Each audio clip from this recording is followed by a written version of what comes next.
نحمده ونصلي على رسوله الكريم اما بعد فاعوذ بالله من الشيطان الرجيم بسم الله الرحمن الرحيم قال الله تعالى من القرآن المجيد والفرقان الحميد ان الله وملائكته يصلون على النبي يا ايها الذين آمنوا صلوا عليه وسلموا تسليما اللهم صل على سيدنا ومولانا محمد وبارك وسلم وصل عليه قال اللہ تعالی کل نفس ذائقۃ الموت ثم علینا ترجعون ان اللہ وملائکتہ یصلون علی النبی یا ایھا الذین آمنوا صلوا علیہ وسلموا تسلیما اللہم صلی علی بواز بلند اللہم صلی علی سیدنا ومولانا محمد وعلی آل سیدنا ومولانا محمد وبارک وسلم وصلی علیہ۔ اللہ تعالیٰ کی دی ہوئی توفیق عظیمہ کے صدقے سے اللہ تعالیٰ کی ذات نے جہاں پر اپنی مخلوق پر اپنا کرم عظیم فرمایا، اس کرم میں سب سے بڑا کرم یہ بھی ہے کہ اپنی مخلوق کے اندر لوگوں کے دلوں میں اپنی اور اپنے پیارے محبوب کی محبت بھی ڈالی۔ معزز سامعین و حاضرین، وقت قلیل ہے، اگرچہ آپ نے بھی بہت کچھ فرمایا کہ یہ پڑھا جائے یہ کہا جائے، لیکن وقت کے دامن کی تنگی کا لحاظ رکھتے ہوئے مختصر سی اس آیہ مبارکہ کا ترجمہ پیش کروں گا۔ اللہ تعالیٰ کی حضور دعا ہے اللہ تعالیٰ میری زبان سے کلمہ حق جاری فرمائے۔ اللہ تعالیٰ کی ذات نے کلام پاک میں سورہ عنکبوت کی آیت نمبر 56 کے اندر فرمایا کل نفس ذائقۃ الموت ثم علینا ترجعون، بے شک ہر ذی روح نے موت کا ذائقہ چکھنا ہے اور پلٹ کے اسی مقام کی طرف جانا ہے جو اس کا مقام حقیقی ہے۔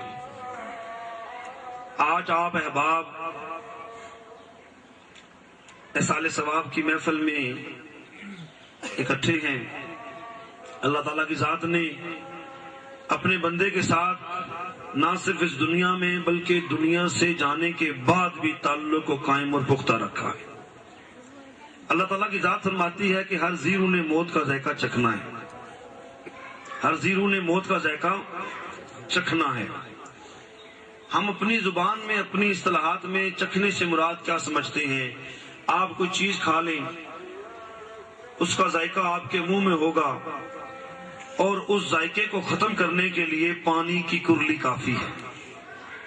آپ پانی کی کرلی اگر غرارہ کریں تو آپ کے منہ کا ذائقہ بحال ہو جائے گا اور منہ میں اس چیز کا ذائقہ جو تھا وہ ختم ہو جائے گا۔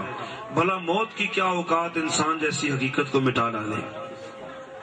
انسان کی زندگی جو رب کی عطا ہے، موت کی کیا حقیقت کہ انسان جیسی بڑی حقیقت کو مٹا ڈالے۔ دو چار باتیں کروں گا آپ احباب سے، یار زندہ صحبت باقی۔ اپنا تو اللہ کے کرم سے شغل اور مشغلہ ہی یہی رہا ہے کہ ہر وقت اسی محبوب کی محفل، اسی سونے مدنی منٹھار کی یادیں اور اسی پیارے رب کے ہر وقت ترانے پڑھے جاتے ہیں اور سنے جاتے ہیں اور سنائے جاتے ہیں۔ تو اگر آپ لوگ اپنی توجہ کچھ لمحوں کے لیے، کچھ منٹوں کے لیے اگر میری طرف مبذول رکھیں گے تو آپ سمجھ جائیں گے کہ زندگی کی حقیقت اور موت کی حقیقت کیا ہے۔ کیونکہ یہ محفل احصال ثواب زوجہ محترمہ مظہر صاحب کی انعقاد پذیر ہے۔ قرآن پاک سارے ہی پڑھتے ہیں کہ ہر ذی روح نے موت کا ذائقہ چکھنا ہے اور پلٹ کے اسی مقام کی طرف جانا ہے جو اس کا مقام حقیقی ہے۔ اب ذرا بات کو سمجھتے جائیں گے تو، کیونکہ وقت کا بھی خیال رکھنا ہے، نماز کا وقت بھی قریب ہے، تو بس دعا یہ ہے کہ میں جو بھی ٹوٹے پھوٹے الفاظ بولوں، بھلے تھوڑا ہی بولوں، بس کملی والے کو پیار آ جائے۔ انسان کسی حال خوش نہیں رہتا۔ ہم لوگ جب بھی سناتے ہیں کملی والے کو سناتے ہیں۔ اپنی اولاد اپنے ماں باپ کو اٹھا کر قبرستانوں کی رونق کر دیتی ہے اور جب محرم آتا ہے تو قبر کو پکا کروا دیتے ہیں۔ کیوں؟ سب سے بڑھ کر پیار کرنے والی ذات خدا اور اس کے محبوب کی ہے۔ اگر ہمارا نصب العین یہ بن جائے کہ ہمارے تمام حرکات و سکنات، ہمارے تمام تر معاملات زندگانی کا جو مرکز اور محور ہیں وہ اللہ اور اس کے رسول ہیں، تو میرے خیال میں باقی چیزوں کی ضرورت پیش نہیں رہتی۔ ہر ذی روح نے موت کا ذائقہ چکھنا ہے۔ اس گھر میں سے بھی زندہ لوگوں میں سے ایک زندہ لوگ دنیا سے چلا گیا، ایک زندہ انسان اپنے لوگوں کو چھوڑ کر چلا گیا. ہر ایک نے جانا ہے. کسی قبرستان کا رخ کریں, وہاں چھوٹی قبریں بھی ہیں, بڑی قبریں بھی ہیں, مرد بھی ہیں, عورتیں بھی ہیں. انسان ہر چیز سے انکار کر سکتا ہے. مذہب کی قید نہیں ہے, فرقے کی قید نہیں ہے, لیکن روئے زمین کے تمام لوگ موت سے انکار نہیں کر سکتے. ایک چیز جو ہونے والی ہے اس کی تیاری ہی نہیں ہے, اور جس میں رہنا ہی نہیں ہے اس پر اتنے اخراجات ہو رہے ہیں, اتنے معاملات زندگانی بن رہے ہیں. تو یہ سارا معاملہ انسان کی اپنی خام خیالی ہے. ٹک ہرس ہوس کو چھوڑ میاں, کیوں دیس بدیس پھرے مارا, قزاق اجل کا لوٹے ہے, دن رات بچا کر نکارا. کیا بھیسا بدیا بیل شگر, کیا چاول گیہوں موٹھ مٹر, کیا آگ دھواں اور انگارا, سب ٹھاٹ پڑا رہ جائے گا جب لاد چلے گا بنجارا. یہ ماہر قادری نے لکھا ہے, اگرچہ اس کلام کو وہ بھی پڑھتے ہیں. یہ ماہر قادری صاحب کا کلام ہے اور بڑا سمجھ فہم والا کلام ہے. تو رب تعالیٰ کی ذات نے فرمایا کہ ہر زیرو نے موت کا ذائقہ چکھنا ہے. کچھ چکھ چکے, کچھ چکھیں گے, اور کچھ چکھنے کے لیے تیار ہیں. اچھا, اب موتیں دو ہیں. ایک موت وہ ہے جو اچھی ہے, اور ایک موت وہ ہے جو بری ہے. حدیث پاک بخاری شریف کے اندر روایات ہیں. ایک روایت پیش کر کے اجازت چاہوں گا. دنیا میں دو طرح کے لوگ رہتے ہیں. ایک وہ لوگ جو رب کے مقبول ہیں, اور ایک وہ لوگ جو رب کے پسندیدہ نہیں ہیں. اب دونوں مرتے ہیں. کہنے والا کوئی عالم دین نہیں ہے, کوئی پیر نہیں ہے, کوئی مجدد نہیں ہے, غوث قطب ابدال نہیں ہے, بلکہ کالی کملی والے خود فرما رہے ہیں. کالی کملی والے خود فرما رہے ہیں.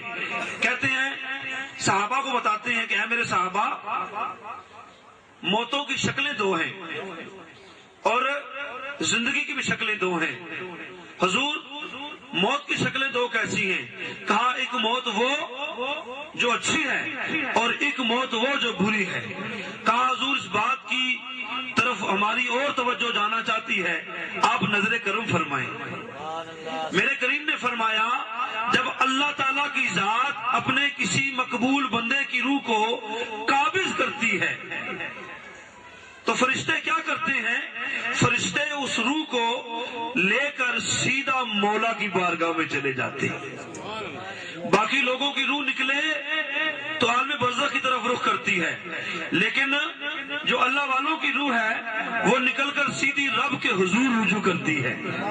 جب فرشتے اس روح کو لے کر رب کی بارگاہ میں پہنچتے ہیں تو رب فرماتا ہے, اے میرے فرشتوں تم بھی آ جاؤ, اے رزق کے فرشتوں تم بھی آ جاؤ, اے زندگیوں کی رکھوالی کرنے والوں تم بھی آ جاؤ, اے رسو زمین و آسمان پر پھیل کر ذکر اذکار کی محفلیں تلاش کرنے والوں تم بھی آ جاؤ. مولا ہم حاضر ہو گئے. مولا کیا حکم ہے؟ میرا رب کہتا ہے, میری اس پاک روح کو سجدہ تعظیمی کرو. سجدے کی دو قسم ہے. سجدہ حقیقی ہے جو صرف رب کے حضور ہوتا ہے, جو پیشانی کے بل ہوتا ہے, اور ایک سجدہ تعظیمی ہے جو سینے پر ہاتھ رکھ کے ادبن جھکا جاتا ہے. مولا اس کی وجہ کہا یہ وہ روح ہے. بولو سبحان اللہ. اللہ ہمیں وہ بنا دے. یہ جو بابا جی میرے سامنے بیٹھے ہیں نا, اللہ ان کو زندگی دے. میری خواہش آپ ادھر اوپر آ جائے. مجھے آپ زخمی لگتے ہیں, آپ میرے پاس آ جائیں. این عشق جنان لگ جاندہ ادھر سے آؤ, میں چنگا لگتی میرے کو. بسم اللہ. کیونکہ رونے والی آنکھ مانگو, رونا سب کا کام نہیں. رونے والی آنکھ مانگو, رونا سب کا کام نہیں. ذکر محبت عام ہے لیکن سوز محبت عام نہیں. اور اس گھر سے ایک زندہ انسان گیا ہے نا, تو شاعر کہتا ہے, ہمارے ساتھ بھی ایسا رہنے والا ہے, اوے تجھی ڈولی دے ہسایاں گھر پکے نو جاون دے. اوے تجھی ڈولی دے ہسایاں گھر پکے نو جاون دے. او میری ڈولی ہو گئی بدیا وے گھر پکے نو جاون دے. او ڈولی آ گئی وچ ویڑے, او ڈولی آ گئی وچ ویڑے, اور رب چا سانس نہ کھیڑے. اور پیچھے روندے تے کندھا تے اے بنیرے, وے تو کلمہ نبی دا بول وے تو کلمہ نبی دا بول وے ڈولی نو جاون دے وے تجھی ڈولی دے اسایاں گھر پکے نو جاون دے او ڈولی چک لی سکیاں بھائیاں او ڈولی چک لی سکیاں بھائیاں او پچھے روندیاں ماں پیو جائیاں او زلفاں کھل گلے وچ آئیاں وے تو کلمہ نبی دا بول وے تو کلمہ نبی دا بول وے ڈولی نو جاون دے وے تجھی ڈولی دے اسایاں گھر پکے نو جاون دے او میری ڈولی ہو گئی ودیا وے گھر پکے نو جاون دے تکبیر علیہ رسالہ یا رسول اللہ علیہ رسالہ یا رسول حیدری ہم لوگ آپ لوگوں کے بیچ کیوں آئے ہیں ہم جیسے لوگ آپ لوگوں کے بیچ کیوں آتے ہیں حضرت بہلول ایک دن بازار میں کھڑے رو رہے تھے حضرت بہلول ایک دن بازار میں کھڑے رو رہے تھے پاس سے بادشاہ پاس گزرا کہا بابا کیوں رو رہے ہو کہا ایک بہت بڑا کام کر رہا ہوں دعا کرو ہو جائے بولو سبحان اللہ ایک بہت بڑا کام کر رہا ہوں دعا کرو بادشاہ سلامت ہو جائے کہا کیا کام کر رہے ہو کہا رب کا اور بندوں کا راضی نامہ کروا رہا ہوں رب کا اور بندوں کا راضی نامہ کروا رہا ہوں بادشاہ نے کہا کیا نتیجہ رہا کہا رب تو مان رہا ہے بندے نہیں مان رہے رب تو مان گیا ہے لیکن بندے نہیں مان رہے کچھ دن گزرے حضرت بہلول قبرستان میں بیٹھے سر پہ خاک مٹی گھاڑے مار کے رو رہے ہیں کہا بابا آپ کیا کر رہے ہو کہا وہی کام کر رہا ہوں جو پہلے کر رہا تھا کہا کیا کام کر رہے ہو کہا اس وقت بھی رب کا اور بندوں کا راضی نامہ کروا رہا تھا آج بھی یہ کام کر رہا ہوں تو بادشاہ نے کہا بتاؤ آج کیا نتیجہ ہے تو انہوں نے کہا اب نتیجہ کچھ بدل گیا اب بندے تو مان رہے ہیں خدا نہیں مان رہا